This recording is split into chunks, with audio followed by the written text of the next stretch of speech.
Bonjour tout le monde, pour cette première analyse, nous allons partir à la découverte du livre de Rob Hopkins, Et si nous libérions notre imagination pour créer le futur que nous voulons. Ce livre est particulièrement important pour moi parce qu'il a été important dans ce début d'année pour trouver cette thématique de l'imagination et de se plonger dedans pour voir un peu tous les ressorts, tous les impacts possibles, et on va décrypter ce sujet aujourd'hui ensemble.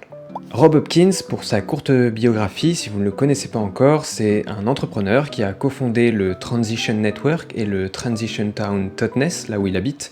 Il a écrit plusieurs livres sur le sujet de l'imagination et la transition écologique, dont celui-ci que je vous parle aujourd'hui. Et son prochain livre, qui s'appelle How to Fall in Love with the Future, sort aujourd'hui même en Angleterre, et j'espère qu'il nous donnera encore plus d'éclairage sur l'avenir, comme c'est le propre de son auteur. Rob Hopkins, on pourrait le considérer comme quelqu'un de très utopiste, à toujours voir le verre à moitié plein.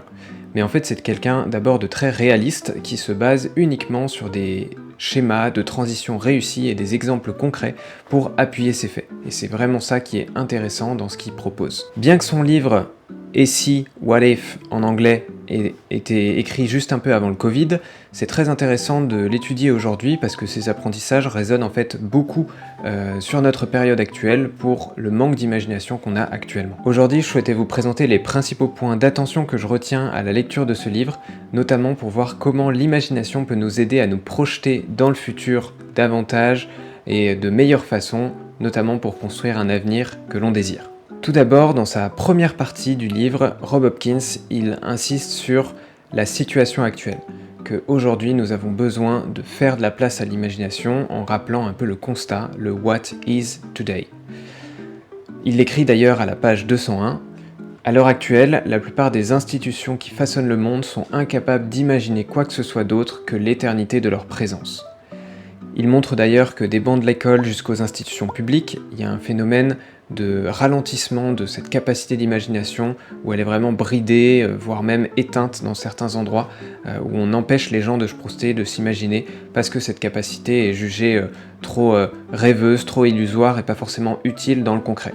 Or, on l'a vu dans la première analyse que j'ai faite, la première vidéo, l'imagination, elle a besoin de place pour exister. Pour faire de la place à l'imagination dans nos vies au quotidien, on doit déjà être en capacité de regagner notre attention.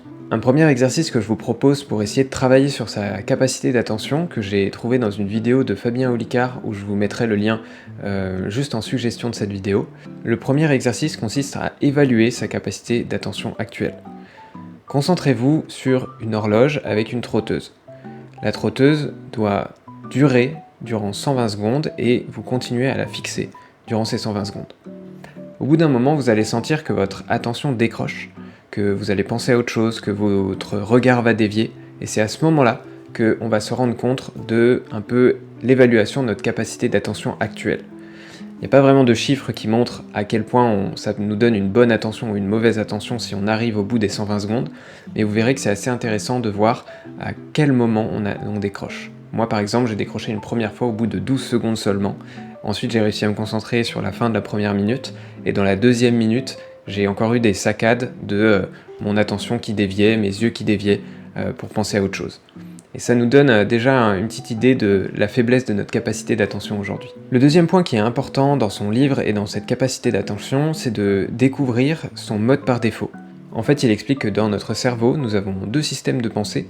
Un premier système qui nous permet de réfléchir à des actions concrètes, qui va être plutôt un esprit de neurones, de synthèse, etc., qui va fonctionner quand on est en train de faire quelque chose. Et un mode par défaut, qu'on appelle aussi réseau de la rêverie, qui va divaguer justement quand on est en train de faire des choses simples, par exemple éplucher des pommes de terre, prendre sa douche, ou bien faire des activités dans ce genre, faire un puzzle. Ça nous permet en fait d'être concentré avec nos mains sur quelque chose et que notre esprit puisse divaguer vers notamment l'imagination d'un autre côté. Ce que je vous propose de faire à ce niveau-là, c'est de tester différentes de ces activités et voir dans laquelle votre esprit arrive à se concentrer sur autre chose, sur une imagination possible ou sur une discussion passionnante avec un ami ou un proche de la famille. Et vous allez voir que en travaillant ce côté de mode par défaut du cerveau, on va pouvoir regagner petit à petit notre capacité d'attention au quotidien. Donc essayez de cultiver ce type d'activité pour regagner cette attention. C'est d'ailleurs de ce mode par défaut que vient la fameuse citation « Les meilleures idées viennent sous la douche ». C'est parce que justement, quand on est occupé à une activité simple avec les mains, comme se doucher, et bien derrière, on peut penser à autre chose et avoir notre esprit clair sur certaines idées particulières. Dans la deuxième partie de son roman, et la plus grande partie d'ailleurs, il nous invite, et c'est le titre d'ailleurs du livre, « Et si ?», à nous poser des bonnes questions. What if ? En fait, l'idée de ce point principal, c'est d'arriver à changer la formulation de nos questions pour qu'elles nous donnent envie d'agir et envie d'imaginer le futur. Notamment à la page 181, il nous dit « Nous devrions maîtriser l'art de poser des questions qui n'évitent pas la gravité de la situation actuelle, mais qui sont capables de créer un sentiment d'empressement, de fougue, qui évoque une impression complexe et riche des merveilles que nous sommes en mesure de créer. » Si on transforme donc cette manière de se poser les questions, on va arriver à se projeter différemment dans l'avenir. Je vous donne quelques exemples. Personnels par exemple. Au niveau de notre capacité d'imagination, je me pose la question comment la projection dans le futur peut nous aider à améliorer notre santé mentale au quotidien.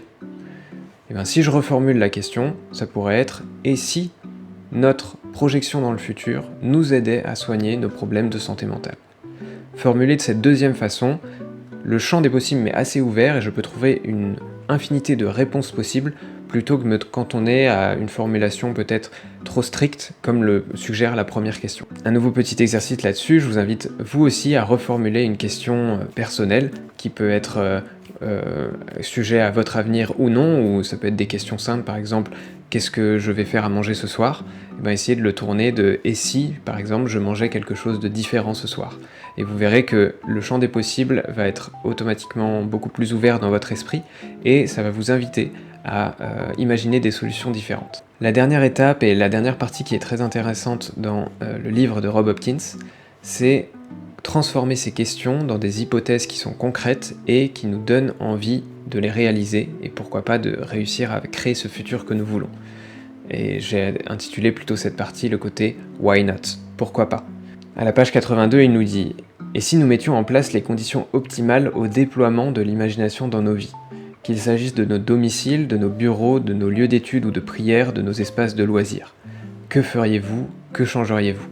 On reproche souvent à l'imagination son aspect concret, son éloignement des choses réelles, le fait que c'est toujours un peu fantaisie de penser au futur et de se projeter comme ça dans l'avenir. Et ben en fait, le fait de s'imposer des contraintes à cette imagination, notamment, ça peut nous permettre de pousser l'imagination dans le réel et de la rendre beaucoup plus concrète. Le petit exercice que je vous propose ici dans cette partie, c'est d'essayer de, sur une question, par exemple une que vous vous êtes posée juste avant, peut-être autre que la formulation du repas de ce soir, c'est de vous inviter à vous dire « Jusqu'à quand j'ai pour réaliser ce projet de mon imagination ?» L'exercice que je vous propose là, c'est donc de vous fixer une échéance. Fixez-vous une échéance sur une des questions peut-être que vous avez reformulées dans la partie précédente, et partagez cette échéance autour de vous. Le fait de se fixer une échéance, ça va nous permettre de nous engager dans la réalisation de notre imagination, la réalisation concrète sur le terrain. Et ce partage-là, ça va englober un groupe de personnes autour de vous qui potentiellement pourra vous soutenir dans ce projet de réalisation de cette imagination et aussi vous motiver vous-même à avancer pour réaliser ce projet qui aurait pu rester en « et si » juste avant. Mais là, comme on tente de le transformer en « pourquoi pas », le fait de se mettre une échéance peut permettre d'avoir une réalisation concrète à la fin. Pour conclure cette vidéo, évidemment, je vais laisser la parole à Rob Hopkins et à sa vision de l'imagination pour notre futur. Il nous raconte « Si de nombreux modèles économiques, technologiques et savoir-faire qui permettraient de créer un avenir dans lequel nous pourrions tous prospérer existent déjà, il nous manque le désir de cet avenir. L'imagination est cruciale car elle permet de créer ce désir, cette envie, et si nous parvenons à faire ce premier pas, les autres suivront. » Finalement, Rob Hopkins, dans ce livre qu'il nous a partagé juste avant le Covid et qui est encore très actuel aujourd'hui, il nous propose un véritable mode d'emploi de l'imagination extrêmement détaillé, de comment changer notre situation actuelle, qui bride notre imagination, à se poser les bonnes questions pour essayer de transformer cette perception qu'on a de l'avenir et retrouver ce désir qu'on a de façonner l'avenir, Et enfin, pourquoi pas essayer de le réaliser en se fixant des échéances et en essayant d'imaginer son projet dans le concret, dans la réalité. Ce qui est intéressant en fait dans son roman, c'est qu'il donne, comme je l'ai dit en introduction, énormément d'exemples concrets de transitions qui ont réussi basées sur l'imagination passée au concret.